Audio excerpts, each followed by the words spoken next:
হ্যাঁ গাইস, 20 থেকে 25 হাজার টাকা এমন একটা বাজেট যে বাজেটে অনেক ভালো ভালো স্মার্টফোন রয়েছে। কিন্তু এই বাজেটে অনেক স্মার্টফোন থাকে, আপনি কনফিউজড কোন স্মার্টফোনটি আপনার জন্য ভালো হবে। তাই এই 20 থেকে 25 হাজার টাকার ভিতরে বেছে বেছে এমন 5টি ফোন আপনাকে সাজেস্ট করব যা আপনি চোখ বন্ধ করেও নিতে পারেন। এদের ভিতরে প্রত্যেকটা ফোনই ভ্যালু ফর মানি ফোন হবে। কারো লাগবে ক্যামেরা সেন্ট্রিক ফোন, আবার কারো লাগবে পারফরমেন্স সেন্ট্রিক ফোন, আবার কারো লাগবে অলরাউন্ডার সব দিক থেকে ব্যালেন্সড একটা ফোন। এছাড়া অনেকে চান কার্ভ ডিসপ্লের ফোন। এই সকল ধরনের ইউজারের কথা ভেবে আজকের লিস্টটা সাজানো হয়েছে। এই ভিডিওটি অনেক রিসার্চ এবং অ্যানালাইসিস করার পরে বানানো হয়েছে। তাই আপনার বাজেট 20-25 হাজার টাকা হলে আশা করি আজকের ভিডিওটি দেখার পরে আপনার জন্য সেরা ফোনটিই খুঁজে পাবেন। নম্বর 5-এ যে ফোনটি রেখেছি এটাই হতে পারে আপনার জন্য বেস্ট, এমন না নম্বর 1-এর ফোনটি সবার থেকে ভালো হবে। মানে প্রত্যেকটা ফোনই যার যার জায়গা থেকে দাম হিসাবে এক এক রকম ভ্যালু অফার করতেছে। সো আপনার নিশ অনুযায়ী এদের ভিতরে যেটা ভালো লাগবে ওইটাই নিতে পারেন। তো নম্বর 5-এ যে ফোনটি রেখেছি আইটেল S25 আলট্রা। এটা হচ্ছে সব থেকে কম দামি ফোন কার্ভ ডিসপ্লের ভিতরে। এটার ডিজাইনটা দেখেছেন পুরো স্যামসাং গ্যালাক্সি S25 আলট্রার মতো। ফোনটির নামের সাথে কাজে মিল না থাকলেও ডিজাইনে কিন্তু মিল রয়েছে। এত কম দামে ফোনটি লাখ টাকার ফোনের ভাইব ক্রিয়েট করতেছে। ফোনটি কিনলে এটার ডিজাইন যে কারোর পছন্দ হবে এটা শিওর থাকেন। ফোনের ডিজাইন দেখে তো সবকিছু হয় না, এটা display, camera, performance, battery backup কেমন হবে এক এক করে সবকিছুই বলতেছি। আগে ডিসপ্লে নিয়ে বলি। এটার ডিসপ্লে ধরেছে বেশ বড়সড় 6.78 ইঞ্চের অ্যামোলেড কার্ভ ডিসপ্লে। আবার ডিসপ্লেতে 120 হার্জের রিফ্রেশ রেটও রয়েছে। এছাড়া ফুল এইচডি প্লাস রেজলিউশন রয়েছে।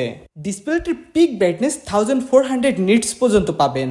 এটা ইনডোর, আউটডোর, ইভেন ডিরেক্ট সানলাইটে গিয়েও ব্রাইটনেসের ঘাটতি খুব একটা ফিল করবেন না। ওভারঅল ডিসপ্লে নিয়ে বললে 20,000 টাকার ভিতরে এটাতেই সবার থেকে শেয়ার ডিসপ্লে ব্যবহার করেছে বলতে পারেন। এবার ক্যামেরার কি অবস্থা? এর পিছন দিক থেকে দেখলে মনে হবে 4টা ক্যামেরা রয়েছে, বাট এর ব্যাক সাইডে মূলত 2টা ক্যামেরা রয়েছে। যার প্রাইমারি ক্যামেরাটি হলো 50 মেগাপিক্সেলের এবং 2 মেগাপিক্সেলের ম্যাক্রো সেন্সর, আর ফ্রন্ট ফেসিং ক্যামেরাতে রয়েছে 32 মেগাপিক্সেলের শুটার। আর বাকি ক্যামেরা মডিউলের মতো দেখতে 2টাতে ফ্ল্যাশ লাইট রয়েছে এবং আরেকটিতে আয়ার ব্লাস্টার সেন্সর রয়েছে। 20,000 টাকা বাজেট রেঞ্জের ভিতরে আইটেলের এই ফোনটির ক্যামেরা বেশ ভালো করেছে। 20,000 টাকা ফোনের ক্যামেরার সাথে কম্পেয়ার করলে এই ফোনটির ক্যামেরা অনেক জায়গায় এগিয়ে থাকবে।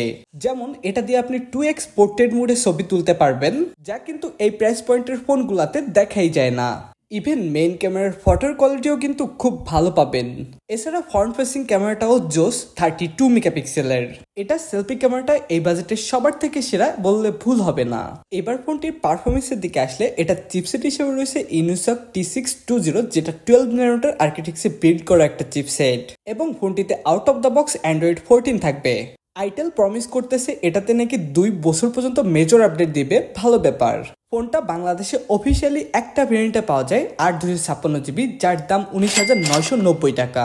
দেখেন এই 20-25 হাজার টাকার ভিতরে আপনি যে ফোনটি কিনেন না কেন আপনাকে কোনো না কোনো জায়গায় স্যাক্রিফাইস করাই লাগবে।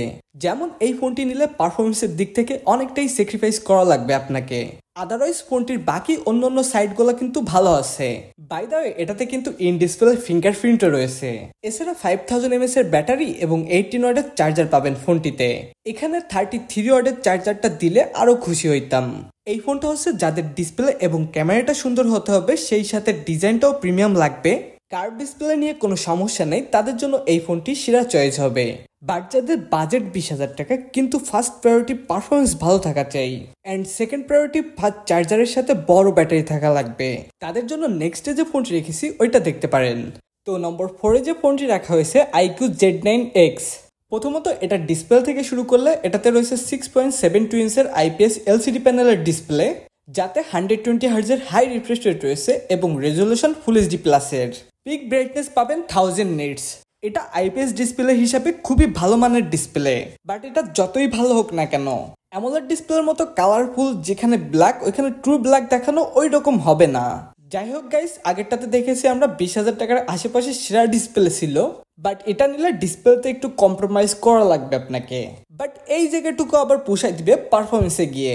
এটা চিপসেট হিসেবে রয়েছে স্ন্যাপড্রাগন 6 Gen 1, যেটা 4 ন্যানোমিটার আর্কিটেকচারে বিল্ড করা একটা চিপসেট। এটা বেশ পাওয়ারফুল একটা চিপসেট 20-22 হাজার টাকার ভিতরে, যা থেকে অন্তত স্কোর পাবেন 5.5 লক্ষর বেশি। ফোনটি আনঅফিসিয়ালি 128 GB ভেরিয়েন্টটি 20,000 টাকা। এবং আরো দুইটি ভেরিয়েন্ট রয়েছে 4 এবং 8 জিবি ভেরিয়েন্ট। 4 128 18,000 টাকা এবং 8 128 23,000 টাকা। এই ফোনটি দিয়ে পাবজিতে স্মুথ প্লাস 60 FPS এ খেলতে পারবেন। এটার আবার একটা ইন্ডিয়ান ভেরিয়েন্ট রয়েছে যেটাতে পাবজিতে স্মুথ প্লাস 40 FPS এ খেলা যায়। আমি যেটার কথা বলতেছি এটা হলো চাইনিজ ভেরিয়েন্ট। আর চাইনিজ এবং ইন্ডিয়ান ভেরিয়েন্টের ভিতরে আরেকটি বড় চেঞ্জ হলো চাইনিজ ভার্সনে নয়েজ ক্যান্সেলেশন মাইক রয়েছে, বাট ইন্ডিয়ান ভার্সনে কিন্তু নয়েজ ক্যান্সেলেশন মাইকটা পাবেন না। তাই এই ফোনটি নিলে রিকমেন্ড থাকবে চাইনিজ ভার্সনটা নেওয়ার জন্য। ফোনটির ব্যাটারি অনেক বড় 6000 mAh এর এবং ফোনটির বক্সের ভিতরে বিগ অর্ডার একটা চার্জারও রয়েছে 44 ওয়াটের। ফোনটির ব্যাটারি ব্যাকআপ খুব ভালো পাবেন 6000 mAh এর ব্যাটারি থাকায়, সেই সাথে ফোনটিকে দ্রুত চার্জ করে নিতে পারবেন ফাস্ট চার্জার থাকায়। এবার ক্যামেরার দিকে আসলে এখানে দুইটা লেন্স রয়েছে, 50 মেগাপিক্সেলের মেইন সেন্সর এবং 2 মেগাপিক্সেলের ডেপথ সেন্সর। মেইন ক্যামেরাতে সর্বোচ্চ 4K 30 fps এ ভিডিও রেকর্ড করা যাবে। ক্যামেরাতে আবার জাইরো EIS রয়েছে। ফ্রন্ট ফেসিং ক্যামেরাটি হলো 8 মেগাপিক্সেলের, যা দিয়ে 1080p 30 fps এ ভিডিও রেকর্ড করা যাবে। এই বাজেটে এই ফোনটির ক্যামেরা খুব বেশি ভালো না, আবার অনেক খারাপও বলতে পারতেছি না, বিকজ এই বাজেটে এর চেয়ে ভালো ক্যামেরা ফোনও রয়েছে, আবার এই বাজেটে এর চেয়ে খারাপ ক্যামেরা ফোনও রয়েছে। আচ্ছা, এই ফোনটি হচ্ছে যাদের পারফরমেন্স এবং ব্যাটারি ব্যাকআপটা খুব ভালো লাগবে তাদের জন্য এই ফোনটি খুবই ভালো একটা অপশন হবে। এবার নম্বর 3তে যে ফোন রয়েছে স্যামসাং গ্যালাক্সি M35। এই ফোনটির দাম মাত্র 23,000 টাকা। আর এই দামে যারা সেরা ক্যামেরা স্মার্টফোন খুঁজতেছেন তাদের জন্য এই ফোনটি সেরা চয়েস হতে পারে। কারণটা একটু ডিটেলসে বলি তাহলে আপনারা ক্লিয়ার হয়ে যাবেন। ফার্স্ট অফ অল ডিসপ্লে থেকেই শুরু করা যাক। এটার ডিসপ্লে রয়েছে 6.6 ইঞ্চের সুপার অ্যামোলেড 120 হার্জের ডিসপ্লে, যার pick brightness 1000 nits. Normally day লাইটে খুব ভালোভাবেই দেখা যাবে, বাট একদম ডিরেক্ট সানলাইটে দুপুর বেলায় ডিসপ্লেটিতে কিছু দেখতে একটু স্ট্রাগল করতে হয়। আর স্যামসাং এর সুপার অ্যামোলেড ডিসপ্লে মানেই আপনারা সবাই জানেন ঝকঝকা দেখায়, আর এই ফোনটির ডিসপ্লেটাও সেম ওই রকমই ঝকঝকা লাগবে। আর এর সাথে ডলবি এস্ট্রো স্পিকার পাবেন, যার ফলে কন্টেন্ট এক্সপিরিয়েন্স একদম নেক্সট লেভেল হয়ে যাবে। সো এই ডিসপ্লেটাকে one of the best display বলা যায় এই প্রাইস সেগমেন্টে। এরপর ক্যামেরার দিকে আসলে এটার প্রাইমারি ক্যামেরা হিসেবে থাকবে 50 মেগাপিক্সেলের ক্যামেরা এবং আরো দুইটা লেন্স রয়েছে 8 মেগাপিক্সেলের আল্ট্রা ওয়াইড এবং 2 মেগাপিক্সেলের একটি ম্যাক্রো সেন্সর।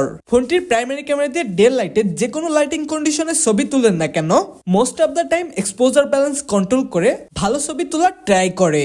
কালার ন্যাচারাল বলবো না, কিন্তু ছবিগুলো দেখতে খুবই আইকেচি লাগে আর ছবিগুলো যথেষ্ট ব্রাইট থাকে। দেন আল্ট্রাওয়াইড ক্যামেরাটা মোটামুটি খুব ভালো বলবো না, এই ক্যামেরাটি ভালো হবে এটা এক্সপেকটেশন রাখাও উচিত হবে না, কারণ এই বাজেটে ম্যাক্সিমাম ফোনেই আল্ট্রাওয়াইড লেন্সটা দেখাই যায় না। এই বাজেটে হাতে গোনা কয়েকটা ফোনেই আল্ট্রাওয়াইড লেন্স রয়েছে, তাদের ভিতরে এটার আল্ট্রাওয়াইড লেন্সটা সব থেকে বেস্ট হবে। এরপর মজা পাবেন ভিডিও করে। 4K 30 fps এ ভিডিও রেকর্ড করা যায় এটার মেইন ক্যামেরা এবং ফ্রন্ট ফেসিং ক্যামেরা দিয়ে। বিশাল ব্যাপার ভাই, যেখানে অন্যান্য ব্র্যান্ডের ফোনগুলাতে প্রাইমারি ক্যামেরাতে 4K রেকর্ডের অপশন থাকলেও সেলফি ক্যামেরাতে কিন্তু 4K এর অপশন থাকে না। এখন ওভারঅল এই ফোনটির ক্যামেরার কথা বললে আমার মতে 2025 সালে এসো এই মুহূর্তে 23,000 টাকার ভিতর এই ফোনটির ক্যামেরাকে বিট করার মতো আপাতত কোনো স্মার্টফোন নেই মার্কেটে। এবার পারফরমেন্সের দিকে নজর দিলে প্রথমেই বলতে হয় এটার ইউআই নিয়ে। অন ইউআই ভার্সন 6.1 খুবই স্টেবল একটা ইউআই, বেস্ট ইউআই বলেও অনেকে মনে করে। র্যাম ম্যানেজমেন্টটাও খুব ভালো, 6GB র্যাম হলেও 5-6টা অ্যাপস ইজিলি রাখতে পারে ব্যাকগ্রাউন্ডে, বাট হেভি অ্যাপস গুলো 5-6টার বেশি রাখলে মাঝে মধ্যে অ্যাপস গুলো আবার রিওপেন হয়। আর এই ফোনটির আরেকটি স্ট্রং সাইড হলো ফোনটিতে 4 বছর পর্যন্ত মেজর আপডেট পাবেন। দেন ফোনটির চিপসেট হিসেবে পাবেন Exynos 1380।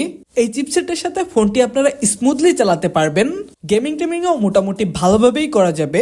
পাবজিতে smooth plus extreme setting এ খেলতে পারবেন। হ্যাঁ, লং টাইম গেমিং করলে হিটিং প্রবলেম রয়েছে এটাতে।